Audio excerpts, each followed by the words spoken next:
तर सर्वप्रथम नमस्कार, जय भीम, नमो बुद्धाय. तर आज 28 डिसेंबर रतन टाटाजी यांचा जन्म, त्यांच्याविषयी आपण थोडीशी माहिती घेणार आहोत. तरी सगळ्यांनी व्हिडिओ पूर्ण पहा. आणि त्यांचे ब्रीदवाक्य: यश मिळताना माणुसकी जपली पाहिजे. उद्योग हा केवळ नफा मिळवण्यासाठी नसून तर समाजाच्या प्रगतीसाठी असतो. चला तर मग त्यांचा जन्म बघूया.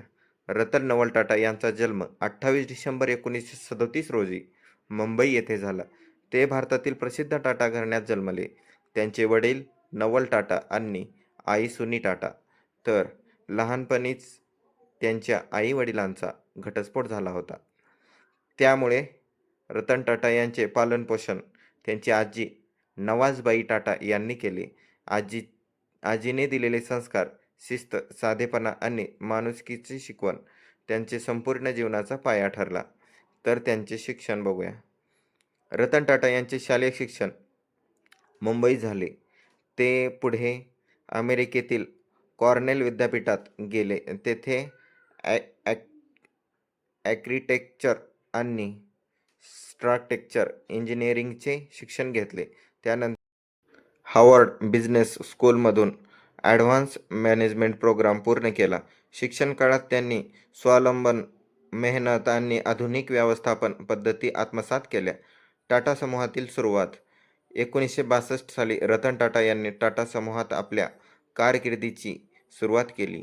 विशेष म्हणजे त्यांनी थेट मोठ्या पदावर न जाता टाटा स्टीलमध्ये सामान्य कामगार म्हणून काम सुरू केले. भट्टीजवळ काम करणे, हाताने काम करणे, यातून त्यांनी उद्योगाचे वास्तव समजून घेतले.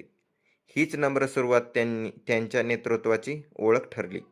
तर टाटा समूहाचे नेतृत्व: 1991 मध्ये रतन टाटा यांनी समूहाचे अध्यक्ष म्हणजेच चेअरमन बनले. सुरुवातीला अनेक त्यांच्या नेतृत्वावर शंका घेतल्या, पण त्यांनी आपल्या निर्णयाने सर्वांना चुकीचे ठरवले. त्यांच्या नेतृत्वाखाली टाटा समूहाचे जागतिक स्तरावर झेप घेतली. टाटा टेलीने विकत घेतली. टाटा स्टील कोर्स अग्रहीन केले. जॅग्वार, लँड रोवर अशा मोठ्या मोठ्या कंपन्या त्यांनी विकत घेतल्या. या निर्णयामुळे टाटा समूह खऱ्या अर्थाने जागतिक कंपनी बनली. तर टाटा नॅनो: आपण आपल्या माणसांसाठी, सामान्य माणसाचे स्वप्न.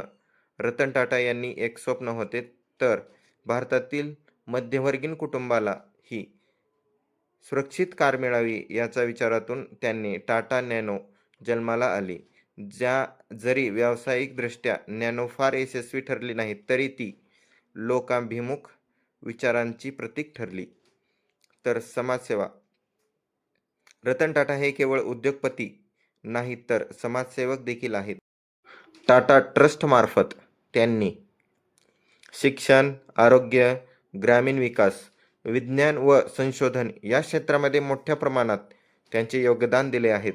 ते स्वतः साधे जीवन, प्रामाणिकपणा आणि मानवी मूल्यावर आधारित नेतृत्व यासाठी ओळखले जातात. पुरस्कार व त्यांचे सन्मान: रतन टाटा यांनी अनेक राष्ट्रीय व आंतरराष्ट्रीय सन्मानाचे पुरस्कार मिळवले आहेत. पद्मभूषण पुरस्कार 2000 मध्ये मिळवलेले आहे. पद्मविभूषण पुरस्कार 2008 मध्ये मिळवलेला आहे.